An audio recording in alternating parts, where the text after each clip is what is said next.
मैं उनकी तरफ से बोल रहा हूं, आप जहां भी जाएं यात्रा करने के लिए, इस कठिन क्षेत्र में आए या पुरी चले जाएं या कन्याकुमारी चले जाएं या सोमनाथ कहीं पर भी जाए, एक संकल्प कीजिए। जैसे मैं वोकल फॉर लोकल की बात करता हूं ना, मैं आज एक और संकल्प के लिए प्रार्थना करता हूं और देशवासियों को प्रार्थना करना है तो मेरा हक बनता है जी। मैं आदेश तो नहीं दे सकता हूं, प्रार्थना तो कर सकता हूं। मैं प्रार्थना करता हूं, आप जितना खर्चा करते हैं तय कीजिए कम से कम 5% जो टोटल खर्चा आपका यात्रा का होगा उसमें 5% अगर 100 रुपया खर्चा करते हो तो 5 रुपया उस इलाके में जो कुछ भी स्थानीय उत्पाद है, स्थानीय लोग जो बनाते हैं, आप उसको जरूर खरीदिए। आपके घर में है तो दूसरा लेके जाइए, किसी को भेंट दे दीजिए, लेकिन वहां से जरूर लेके जाइए। आपको मैं विश्वास दिलाता हूं भाइयों बहनों, इन सारे क्षेत्रों में इतनी रोजी रोटी मिल जाएगी। अभी मुझे माताएं बहनें कह रही थी कि इस बार यात्री इतने आए, मैंने कहा कितनी बिक्री हुई, तो जरा पहले तो शर्मा गए बताते बताते। मैंने कहा नहीं बताइए बताइए। फिर उन्होंने कहा 2.5 लाख रुपए का बिक गया इस बार। उनको इतना संतोष था। अगर सब यात्री, सभी प्रवासी जहां जाए वहां स्थानीय जो गरीब लोग पैदा करते हैं वैसी स्थानीय बनी हुई चीज 5% बजट ये जोड़ दीजिए, आप देखिए आपको जीवन में संतोष होगा। और घर में रखेंगे, बच्चों को बताएंगे कि देखिए हमने उस साल जब उत्तराखंड गए थे ना, ये तस्वीर तो तुझे अच्छी लगती है, उस तस्वीर के पीछे तो हमने 20 रुपया खर्च किया है, लेकिन ये जो छोटी चीज दिखती है ना, वहां की एक बूढ़ी मां बना रही थी, मैं उससे लेकर के आया था। आपको आनंद होगा, आपको संतोष होगा। इसलिए मैं आज यहां से पूरे देश को प्रार्थना कर रहा हूं, मेरे प्यारे भाइयों बहनों, पहाड़ के लोगों की पहली पहचान यही होती है कि वो बहुत मेहनती होते हैं। उन्हें उनके साहस, उनकी जुझारू प्रवृत्ति के लिए जाना जाता है। वो प्रकृति के प्रति शिकायत नहीं करते हैं, संकटों के बीच जीना सीख लेते हैं जी। लेकिन साहब, पहले की सरकारों के समय पहाड़ों के लोगों के सामर्थ्य को उनके खिलाफ ही इस्तेमाल किया गया। दशकों तक सरकारें ये सोचकर पहाड़ की उपेक्षा करती रही कि वो मेहनतकश लोग हैं, पहाड़ जैसा उनका हौसला है, अरे उनकी तो ताकत इतनी है, उनको तो कुछ जरूरत नहीं, चल जाएगा। ये उनकी ताकत के साथ अन्याय था। उनकी ताकत है इसका मतलब ये तो नहीं है कि उनको ऐसे ही रहने दिया जाए, उनको भी तो सुविधा चाहिए। मुश्किल हालातों में पहाड़ के लोगों को मदद मिलनी चाहिए। जब सुविधाएं पहुंचाने की बात हो, जब सरकारी योजनाओं का लाभ पहुंचाने की बात हो, तो पहाड़ के लोगों का नंबर सबसे बाद में आता था। इस सोच के साथ देश कैसे आगे बढ़ता? पहाड़ के लोगों के साथ हो रहे इस अन्याय को मुझे समाप्त करना ही था।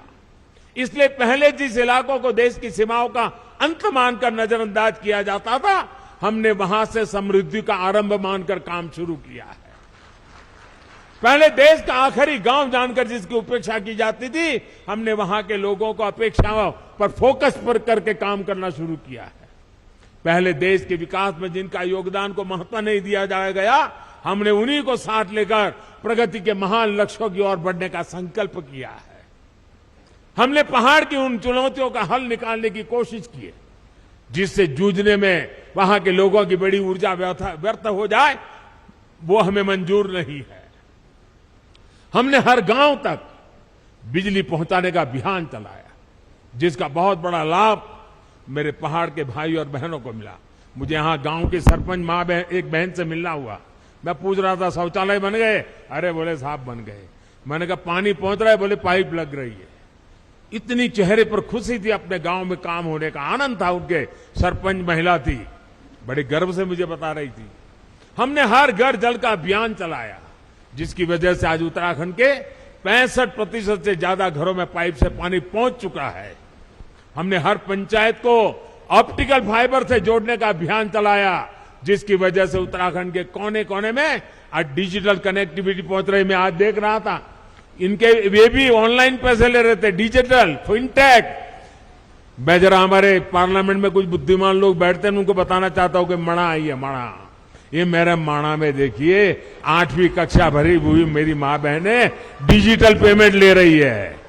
पेटीएम ऐसा लिखा हुआ है, क्यूआर कोड लगाया है अपने माल के सामने।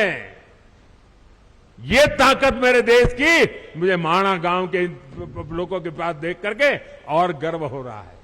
हमने गांवों में हेल्थ और वेलनेस सेंटर खोलने का अभियान चलाया, जिसकी वजह से आज गांव के पास चिकित्सा की सुविधा पहुंच रही है। इन अभियानों का बहुत बड़ा लाभ हमारी माताओं, बहनों, बेटियों को हुआ है। एक संवेदनशील सरकार, गरीबों का दुख दर्द समझने वाली सरकार कैसे काम करती है, यह आज देश के हर कोने में लोग अनुभव कर रहे हैं।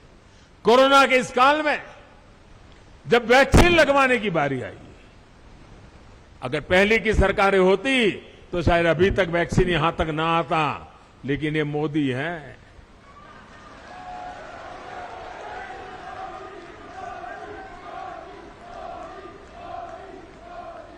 मैंने कहा कोरोना जाए उसकी ज्यादा तेजी से मुझे वैक्सीन पहाड़ों में ले जानी है, और मैं सरकार को बधाई देता हूं। मेरे उत्तराखंड और मेरे हिमाचल 2 प्रदेशों ने सबसे पहले वैक्सीनेशन का काम पूरा कर दिया भाई।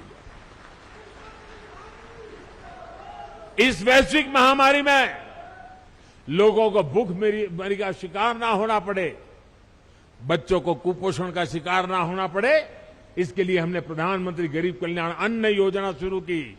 इस योजना की वजह से उत्तराखंड के भी लाखों लोगों को मुफ्त अनाज मिला, और हमने पक्का किया किसी गरीब के घर में भी कोई दिन ऐसा नहीं होना चाहिए जब घर में चूल्हा न जला हो, रोटी न पकी हो, कोई बच्चा भूखा सोया हो। वो दिन मैं देखना नहीं चाहता था, और हम सफलतापूर्वक कर पाए भाइयों बहनों।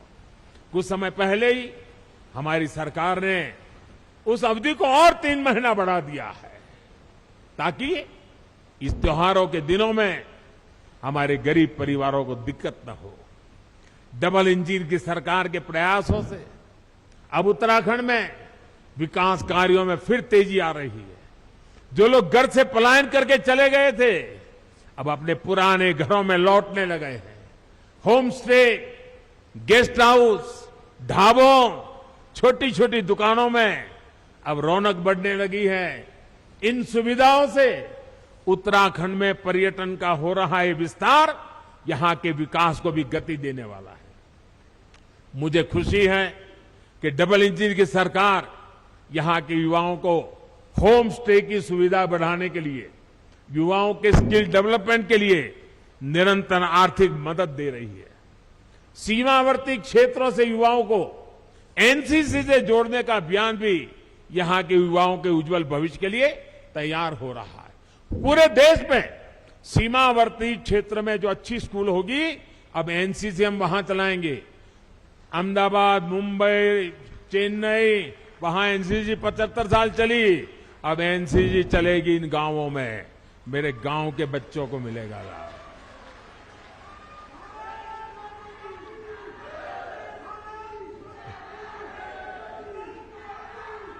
साथियों, हमारे पहाड़ के लोगों की सबसे बड़ी चुनौती रहती है कनेक्टिविटी। कनेक्टिविटी ना हो तो पहाड़ पर जीवन वाकई पहाड़ जैसा हो जाता है। हमारी डबल इंजन की सरकार इस चुनौती का भी समाधान कर रही है।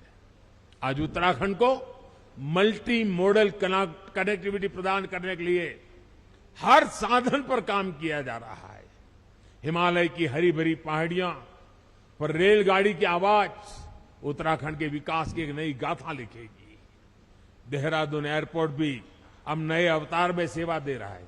अभी मैं हिमाचल प्रदेश गया था, वहां मैंने वंदे भारत ट्रेन शुरू की, और मुझे कईयों ने बताया कि हमारे यहां 2-2 पीढ़ी पहले की जो उम्र के लोग हैं, ऐसे गांवों में और गांव में लोग हैं जिन्होंने अभी तक रेल नहीं देखी है, और आप हमारे हिमाचल में वंदे भारत ट्रेन ले आए।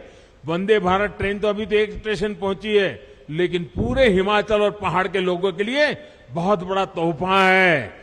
वो दिन मैं उत्तराखंड में भी देखना चाहता हूं भाई। आज चाहे हिमाचल से उत्तराखंड आना जाना हो, या फिर दिल्ली और यूपी से उत्तराखंड आना जाना, 4 लेन हाईवे और एक्सप्रेसवे जल्दी आपका स्वागत करने वाले हैं। 4 धाम ऑल वेदर रोड उत्तराखंड के लोगों के साथ साथ पर्यटकों और श्रद्धालुओं को एक नया एहसास दे रहे हैं। अब हर कोई पर्यटक जो दूसरे राज्यों से उत्तराखंड आ रहा है, वो यहां से यात्रा का अद्भुत अनुभव लेकर जाता है। दिल्ली देहरादून इकोनॉमिक कॉरिडोर से दिल्ली देहरादून की दूरी तो कम होगी, इससे उत्तराखंड के उद्योगों को भी बढ़ावा मिलेगा। भाई और बहनों, आधुनिक कनेक्टिविटी राष्ट्र रक्षा की भी गारंटी होती है। इसलिए बीते 8 सालों से हम इस दिशा में एक के बाद एक कदम उठा रहे हैं। कुछ साल पहले हमने कनेक्टिविटी की 2 बड़ी योजनाएं शुरू की थी, एक भारतमाला, दूसरी सागरमाला। भारतमाला के तहत देश के सीमावर्ती क्षेत्रों को बेहतरीन और चौड़े हाईवे से जोड़ा जा रहा है। सागरमाला से अपने सागर तटों की कनेक्टिविटी को सशक्त किया जा रहा है। बीते 8 वर्षों में जम्मू कश्मीर से लेकर अरुणाचल प्रदेश तक बॉर्डर कनेक्टिविटी का भी अभूतपूर्व विस्तार हमने किया है। 2014 के बाद से बॉर्डर रोड ऑर्गेनाइजेशन ने करीब करीब 7,000 किलोमीटर नई सड़कें का निर्माण किया है, सैकड़ों पुल नए बनाए हैं, बहुत सी महत्वपूर्ण टनल्स को भी पूरा काम किया है। एक समय था जब बॉर्डर किनारे सड़क बनाने के लिए भी दिल्ली से मंजूरी लेनी जरूरत पड़ती थी। हमने न सिर्फ इस बाध्यता को समाप्त किया, बल्कि बॉर्डर किनारे अच्छी सड़कें बनाने पर, तेजी से सड़कें बनाने पर जोर दे दिया। अब पहाड़ी राज्यों की कनेक्टिविटी को और बेहतर बनाने के लिए हमने विशेष तौर पर, जैसे सागरमाला है वैसे भारतमाला है, वैसे अब पर्वतमाला का काम आगे बढ़ने वाला है। इसके तहत उत्तराखंड और हिमाचल में रोपवे का एक बहुत बड़ा नेटवर्क बनना शुरू हो चुका है। हमारे यहां जब हम बॉर्डर की बात सुनते हैं तो यही मन में आता है कि वहां सिर्फ फौजी साथी होंगे, बाकी सब वीरान होगा। लेकिन इस धारणा को भी हमें बदलना है और धरातल भी इसको हमें बदल के रहना है। हमारे बॉर्डर के गांवों में चहल पहल बढ़नी चाहिए, वहां विकास जीवन का उत्सव बनना चाहिए, ये हम प्रयास कर रहे हैं। और हम तो कहते हैं जो कभी गांव छोड़ करके गए हैं उनको अपने गांव वापस लौटने का मन कर जाए, ऐसा मुझे जिंदा गांव खड़े करने हैं। और मैं कह रहा हूं ऐसा नहीं, मैं करके आया हूं।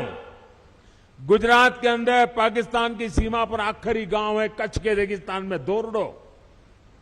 आज धोरडो बहुत बड़ा टूरिस्ट सेंटर बना हुआ है, लाखों लोग हर साल आते हैं, वहां के लोगों के लिए करोड़ों रुपए का व्यापार होता है। आखिरी गांव को जिंदा कर दिया, उसके कारण पूरा इलाका जिंदा हो गया। अभी मैंने पाकिस्तान की सीमा पर गुजरात का एक दूसरा इलाका है, रेगिस्तान में नलाबेट, एक तीर्थ स्थान था, नलाबेट की जगह पर एक मां का स्थान था, वहां बहुत बड़ा स्थान बना दिया। और अभी उत्तराखंड के अफसरों को मैंने भेजा था, जरा देख के आइए क्या माणा के आसपास हम ऐसा कुछ कर सकते हैं क्या। मैं सोच रहा हूं, मैं बॉर्डर के गांवों में कुछ न कुछ होना चाहिए दिमाग में खपाए बैठा हूं, और इसीलिए मैं आज आया हूं, क्योंकि मैं उसको जरा और बड़ी बारीकी से समझना चाहता हूं। और यहां माणा से माणा पास तक जो सड़क बनेगी, उससे मुझे पक्का विश्वास है टूरिस्टों को आने जाने के लिए एक बड़ा नया युग शुरू हो जाएगा। लोग अब बद्री विशाल से वापस नहीं जाएंगे, जब तक माणा पात नहीं जाते वापस नहीं जाएंगे, वो स्थिति मैं पैदा करके रखूंगा भाई। इसी प्रकार जोशीमठ से मलारी सड़क के चौड़ीकरण के सामान्य लोगों के साथ ही हमारे फौजियों के लिए भी बॉर्डर तक पहुंचना बहुत आसान होगा। भाई और बहनों, हमारे पहाड़ी राज्यों की चुनौतियां भी एक जैसी है। विकास की आकांक्षाएं भी बहुत प्रबल है। विशेष रूप से उत्तराखंड और हिमाचल तो भूगोल और परंपरा के हिसाब से भी एक दूसरे से कई मामलों में जुड़े हुए हैं। एक गढ़वाल है और उत्तरकाशी के देहरादून के उस तरफ आपके शिमला और सिरमौर आ गए। जौनसार और सिरमौर के गिरिपार में तो अंतर करना भी कोई बहुत मुश्किल होता है। मैं तो अभी हिमाचल के अनेक क्षेत्रों में जाकर आया हूं, वहां उत्तराखंड की बहुत चर्चा है। हिमाचल वाले कह रहे हैं कि जिस प्रकार उत्तराखंड ने तेज विकास के लिए धरोहरों, आस्था के स्थानों को विकास के लिए, बॉर्डर और पहाड़ी क्षेत्रों की सुविधा बढ़ाने के लिए डबल के सरकार को दोबारा ले आए हैं, वही मंत्र हिमाचल को भी प्रेरणा दे रहा है। मैं उत्तराखंड को फिर विश्वास दिलाता हूं कि आपकी आशा व आकांक्षाओं को पूरा करने के लिए हमारी मेहनत कभी कम नहीं होगी। मैं बाबा केदार और बद्री विशाल से इस जन विश्वास पर खरा उतरने का आशीर्वाद मांगने भी यहां आया हूं। एक बार फिर विकास के लिए, विकास की परियोजनाओं के लिए मैं आप सबको बहुत बहुत बधाई देता हूं। और इतनी बड़ी तादाद में आप आशीर्वाद देने आए, माताएं बहनें आई। शायद आज घर में कोई नहीं होगा, छोटा सा माणा आज पूरा यहां माहौल बदल दिया है।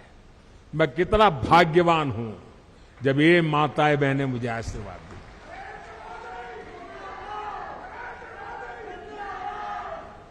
आज सचमुच मेरा जीवन धन्य हो गया है।